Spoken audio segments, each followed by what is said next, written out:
بدھا اور اس کی تعلیمات، دنیا کے اس واحد آدمی کی کہانی جس نے بادشاہت کو ٹھکرا کر فقیری کو اپنایا اور ساری زندگی لوگوں کو دکھ و تکلیف و غم سے نجات پانے کی تعلیم دے کر ایک دائمی اطمینان اور سکون کے ساتھ اس دنیا سے رخصت ہوا۔ تعارف: گوتم بدھ، جو دنیا میں بدھا کے نام سے مشہور ہوا، 563 قبل مسیح میں انڈیا کے اس علاقے میں پیدا ہوا تھا جو آج کل نیپال ہے۔ اس کا انتقال تقریباً 80 سال کی عمر میں 483 قبل مسیح میں ہوا۔ یوں تو ہر مذہب کے لوگ اپنے مذہب کے بانی یا نبی کو سب سے عظیم انسان مانتے ہیں، مگر جو عزت و احترام بدھا اور اس کی تعلیمات کو تمام مذاہب کے ماننے والوں اور خاص کر تعلیم یافتہ ملکوں میں حاصل ہے، وہ کسی کو حاصل نہیں۔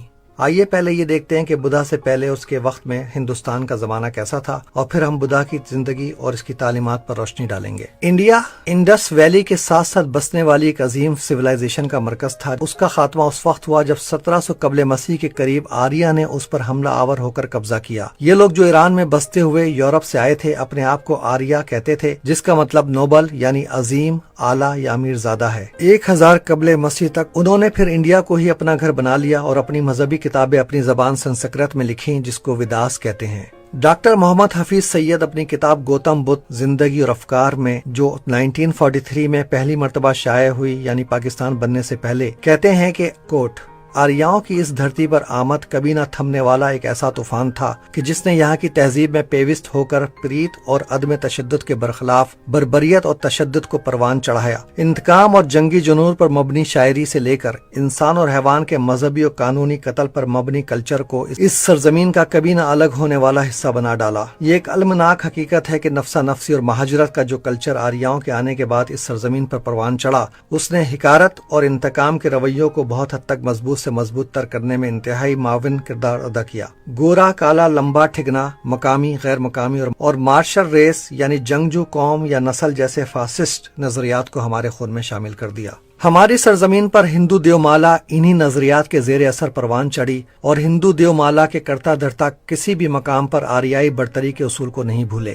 یہی وجہ ہے کہ ہندو مت اور اس سے متاثر ہونے والے دوسرے تمام مذاہب میں آریائی برتری کسی نہ کسی شکل میں موجود رہی ہے، یہاں تک کہ ہندوستانی مسلمانوں میں آریائی برتری بدرجہ اتم موجود رہی۔ انکوٹ۔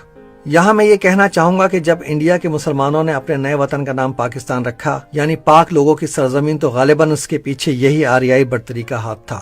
ڈاکٹر حفیظ سید صاحب آگے جا کر لکھتے ہیں کہ برہمن نے ویدوں کو ایک ایسی زبان میں لکھا جو اس دھرتی کے باسیوں کے لیے اجنبی تھی۔ انہوں نے مقامی مادری زبانوں کو جانوروں کی زبانیں اور سنسکرت کو علم و عرفان کی زبان بنا دیا۔ یہ وہی لسانی روایت ہے کہ جس کا تسلسل بدضا ہندی مسلمانوں میں عربی فارسی کو علم و قانون کی زبان قرار دینے اور مادری زبانوں کو کمتر اور نامکمل قرار دینے کی صورت میں بآسانی دیکھا جا سکتا ہے۔ یہ برہمن مت کی ابتدا تھی کہ جس نے دھرتی ماتا میں بربریت اور جانبداری کی مہلک بنیادیں رکھی۔ 1000 سے 500 قبل مسیح کا زمانہ ایسی لاتعداد شور شو سے عبارت ہے۔ پروفیسر روفس فیئرس بدھا کے بارے میں اپنے ایک لیکچر میں لکھتا ہے کہ اس کی پیدائش کے وقت انڈیا چھوٹی چھوٹی ریاستوں میں بٹا ہوا تھا۔ اس زمانے میں کچھ لوگ تجارت کے ذریعے بہت امیر ہوتے جا رہے تھے اور ان کے دماغ میں سوائے پیسے کمانے کے اور کوئی چیز نہیں تھی۔ وہ سوسائٹی اسی طرح کی لالچی سوسائٹی بن چکی تھی جیسی کہ آج کل امریکہ میں ہے۔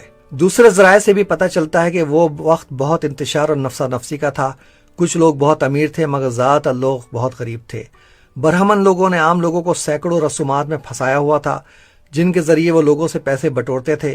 مثلاً پیدائش ہو، شادی ہو یا موت، ان کا آنا، رسومات کرنا اور پیسے حاصل کرنا لازمی تھا۔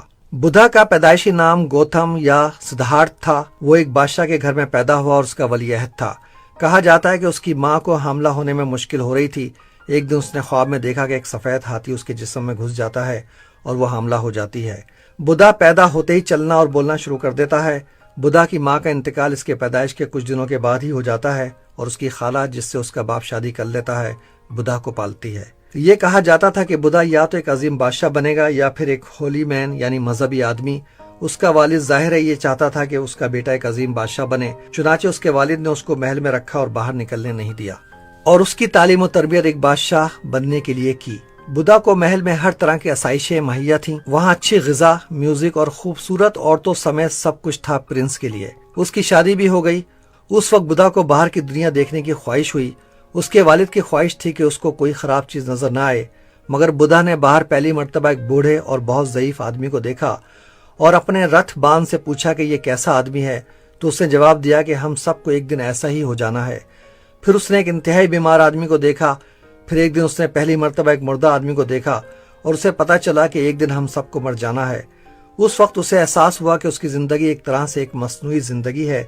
پھر اسے ایک دن ایک ہولی مین گھومتا ہوا نظر آیا۔ اس زمانے میں لوگ یہ سوال کرنے لگے تھے کہ زندگی کا مقصد یعنی میننگ آف لائف کیا ہے، اور یہ خیال کیا جاتا تھا کہ یہ وہ سوال ہے جس کا جواب خدا تمہیں نہیں دے سکتا اور تمہیں خود اس سوال کا جواب تلاش کرنا ہے۔ بدھا کے زمانے میں ایسے لوگوں کی تعداد کافی زیادہ تھی جنہوں نے اس دنیا کو ترک کر دیا تھا اور زندگی کا مقصد کو پانے کے لیے گھومتے رہتے تھے۔ انہیں بیگرز یعنی بھکاری کہا جاتا تھا۔ ان کو لوگ وہ عقل مند یعنی وائز لوگ کہتے تھے جنہوں نے اس دنیا کو ترک کر دیا ہے اور میننگ آف لائف کی تلاش میں ہیں۔ ان میں سے کافی لوگ بھوکا رہ کر یا دوسرے طریقوں سے اپنے جسم کو تکلیف دیتے رہتے تھے، مگر ان میں سے ہر شخص اپنے طریقے سے میننگ آف لائف تلاش کر رہا تھا تاکہ اس دنیا کے چکر سے آزاد ہو سکے۔ ان لوگوں کا کارما پر گہرا یقین تھا، یعنی کہ ہمارے ہر عمل چھوٹا یا بڑا کے اثرات ہوتے ہیں، اور اگر ہم برے عمل کریں گے تو ایک جانور کی شکل میں پیدا ہوں گے، اور اگر اچھے عمل کریں گے تو ایک ایسے انسان کی شکل میں پیدا ہوں گے جو سیکھنے میں اپنی زندگی گزارے گا اور ایک وائز مین بن جائے گا، اور آخر کار ایک دن اس کو وہ سچائی یا ٹروتھ مل جائے گا جو اس کی روح کو آزادی دے دے گا اور اسے ہمیشہ کے لیے آزاد کر دے گا۔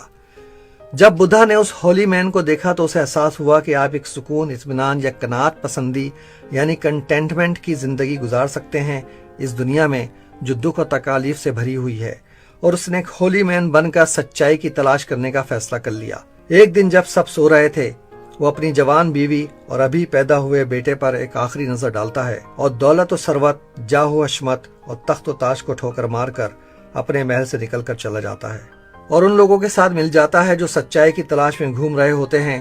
اس وقت اس کی عمر 29 سال تھی۔ وہ کئی سالوں تک سچائی کی تلاش میں پھرتا رہتا ہے۔ پہلے اس کا خیال تھا کہ اپنے جسم کو انتہائی تکلیف دینے سے اسے سچائی مل سکتی ہے، چنانچہ وہ کئی دن تک کھانا پینا چھوڑ دیتا ہے یا انتہائی کم کر دیتا ہے اور اتنا کمزور ہو جاتا ہے کہ اس کی پسلیاں اس کی ریڑھ کی ہڈی سے ملنے لگتی ہیں۔ لوگ سمجھتے ہیں کہ وہ مر چکا ہے۔